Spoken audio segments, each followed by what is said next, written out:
मैं हूं संजय और आप सभी को एक नए चैप्टर क्लास 10 इकोनॉमिक्स के सेकेंड चैप्टर भारतीय अर्थव्यवस्था के क्षेत्रक में स्वागत है। आज हम लोग इस भाग में चर्चा करेंगे भारतीय अर्थव्यवस्था के विभिन्न क्षेत्रकों के बारे में और जानेंगे कि भारतीय अर्थव्यवस्था के विभिन्न क्षेत्र कौन कौन हैं। वीडियो के इस भाग में आज हम चर्चा करेंगे भारतीय अर्थव्यवस्था के क्षेत्रक, जिसमें प्रमुख रूप से होगा प्राथमिक क्षेत्रक, द्वितीय क्षेत्रक और तृतीय क्षेत्रक। और प्रत्येक बार की तरह वीडियो के अंत में हम लोग बोर्ड एग्जाम में पूछे जाने वाले प्रश्न को देखेंगे। भारतीय अर्थव्यवस्था को प्रमुख रूप से 3 भागों में बांटा गया है। पहला प्राथमिक क्षेत्रक, दूसरा द्वितीय क्षेत्रक, तीसरा तृतीय क्षेत्रक। अर्थात भारतीय अर्थव्यवस्था को 3 भागों में बांटा जाता है। लेकिन आर्थिक गतिविधियों के आधार पर विभिन्न प्रकार से भारतीय अर्थव्यवस्था को 3 भागों में बांटा गया है, जो निम्न इस प्रकार से है। सबसे पहले कार्य के प्रकृति के आधार पर, दूसरा कार्य के वातावरण के आधार पर और तीसरा स्वामित्व के आधार पर। कार्य के प्रकृति के आधार पर भारतीय अर्थव्यवस्था को 3 भागों में बांटा गया, प्राथमिक क्षेत्रक, द्वितीय क्षेत्रक और तृतीय क्षेत्रक। वहीं दूसरा कार्य के वातावरण के आधार पर इसे 2 भागों में बांटा गया है, संगठित क्षेत्रक और असंगठित क्षेत्रक। तीसरा स्वामित्व के आधार पर इसे 2 भागों में बांटा गया है, सार्वजनिक क्षेत्रक और निजी क्षेत्रक। इस प्रकार से भारतीय अर्थव्यवस्था को निम्नलिखित प्रकार से बांटा गया है। परंतु अगर ये पूछा जाए कि भारतीय अर्थव्यवस्था के कितने क्षेत्रक होते हैं और वह कौन कौन है, तो प्रमुख रूप से हम लोग चर्चा करते हैं कि 3 क्षेत्रक होते हैं, प्राथमिक क्षेत्रक, द्वितीय क्षेत्रक और तृतीय क्षेत्रक। अब आपके स्क्रीन पर विभिन्न आर्थिक गतिविधियों के संबंधित चित्र दिखाई दे रहे होंगे, जिसमें प्रथम क्षेत्र, द्वितीय क्षेत्र और तृतीय क्षेत्र की चर्चा की गई है। जैसे कपास की खेती, ये प्रकृति से संबंधित है, ये प्रथम क्षेत्र। ईंट बनाते हुए द्वितीय क्षेत्र और व्यापार करते हुए वस्तु को एक जगह से दूसरे जगह ले जाने के लिए डाकिया वगैरह, ये तृतीय क्षेत्र के अंतर्गत आता है। अब हम भारतीय अर्थव्यवस्था के क्षेत्रक के बारे में चर्चा करेंगे, जिसमें सबसे पहले प्राथमिक क्षेत्रक को हम लोग चर्चा करेंगे और इसका पूर्ण विश्लेषण यहाँ पे करेंगे।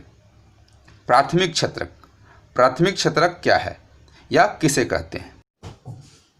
जब हम प्राकृतिक संसाधनों का प्रयोग करके किसी वस्तु का उत्पादन करते हैं तो इसे प्राथमिक क्षेत्रक की गतिविधि कहते हैं। अर्थात जब किसी भी वस्तु का, अर्थात प्रकृति से संबंधित किसी भी वस्तु का जब हम प्रयोग करके कोई वस्तु का उत्पादन करते हैं तो वो हमारा प्राथमिक क्षेत्रक कहलाता है। जैसे कोई भी फसल से संबंधित हो, जैसे कृषि, वानिकी, पशुपालन, मत्स्य पालन, मुर्गी पालन और खनन एवं उत्खनन, ये सब हमारे प्रकृति से संबंधित हैं और प्रकृति से संबंधित ही हम इसका उत्पादन करते हैं। ये इसलिए ये हमारा प्राथमिक क्षेत्र की गतिविधि कहलाता है।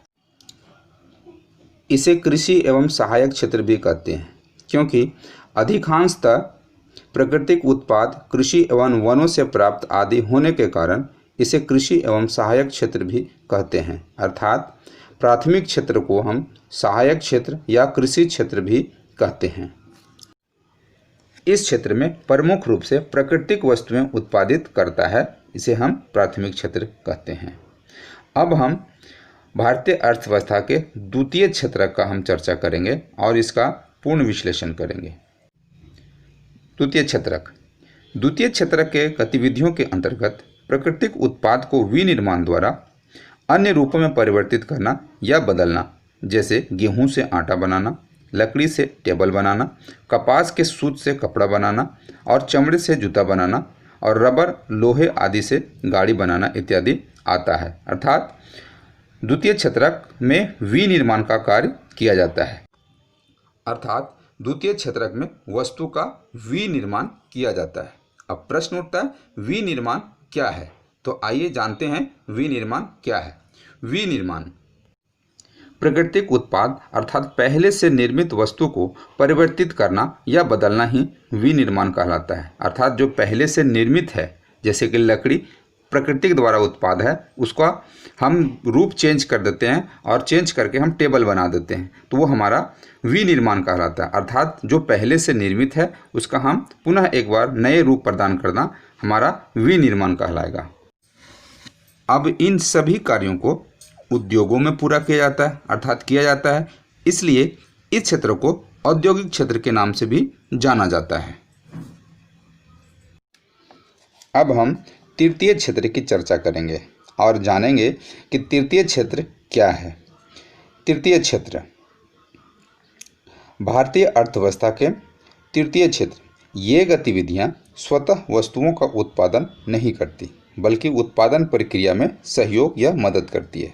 जैसे प्राथमिक और द्वितीय क्षेत्र द्वारा उत्पादित वस्तुओं को थोक एवं खुदरा विक्रेताओं को बेचने के लिए ट्रकों ट्रेनों द्वारा परिवहन करने की ज़रूरत पड़ती है। अर्थात द्वितीय क्षेत्र और प्रथम क्षेत्र में जो उत्पादन होता है वह एक जगह से दूसरे जगह ले जाने की जो व्यवस्था की जाती है वो तृतीय क्षेत्र के द्वारा की जाती है। चूँकि ये गतिविधियाँ वस्तुओं के बजाय सेवाओं का सृजन करती है, इसलिए तृतीय क्षेत्र को सेवा क्षेत्र भी कहा जाता है।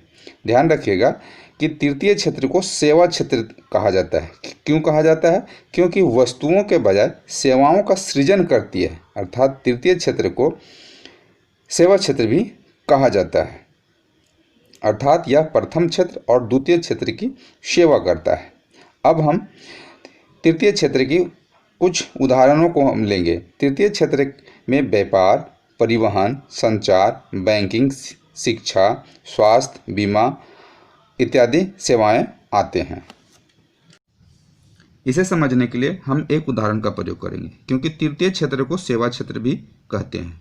क्यों कहते हैं इसे हम एक उदाहरण समझेंगे। मान लीजिए कि एक बिस्कुट उत्पादन करना है, तो बिस्कुट उत्पादन करने के लिए सबसे पहले हमें गेहूं की आवश्यकता होगी, जो प्राथमिक क्षेत्र से आता है, अर्थात कृषि क्षेत्र से। अब इस गेहूं को फैक्ट्री लेके जाना पड़ेगा जहां पे वस्तुओं का विनिर्माण किया जाता है, अर्थात औद्योगिक क्षेत्रक या द्वितीय क्षेत्रक में। यहाँ पे गेहूं को आटे के रूप में और फिर इसे बिस्किट के रूप में बदल दिया जाएगा और यहाँ पे एक बिस्किट का निर्माण हो जाएगा। अब यह बिस्किट हमारे तक किस माध्यम से पहुँचेगा? तो यह बिस्किट हमारे तक ट्रेन या ट्रकों के माध्यम से पहुँचेगा, जो एक सेवा के रूप में कार्य होगा। इसलिए इस क्षेत्र को हम सेवा क्षेत्र के नाम से भी जानते हैं। अब हम बोर्ड एग्जाम में पूछे जाने वाले प्रश्नों की चर्चा करेंगे, जो इस पार्ट से आपको बोर्ड एग्जाम में क्वेश्चंस आएंगे। इस पार्ट से बोर्ड एग्जाम में एक क्वेश्चंस आपका आएगा और वह 3 अंक का होगा, अर्थात एक क्वेश्चन और 3 अंक आपको प्राप्त होंगे। अब हम देखते हैं वीडियो के इस भाग में जो भी आप पढ़े हैं उस भाग से किस प्रकार से बोर्ड एग्जाम में क्वेश्चंस आते हैं। क्वेश्चन है, तृतीय क्षेत्र अन्य क्षेत्रकों से भिन्न कैसे है? 100 उदाहरण व्याख्या करें। ये क्वेश्चंस इस पार्ट से आपको बोर्ड एग्जाम में आ सकते हैं। आज के वीडियो यहीं तक, नेक्स्ट वीडियो में फिर मिलेंगे। तब तक के लिए धन्यवाद।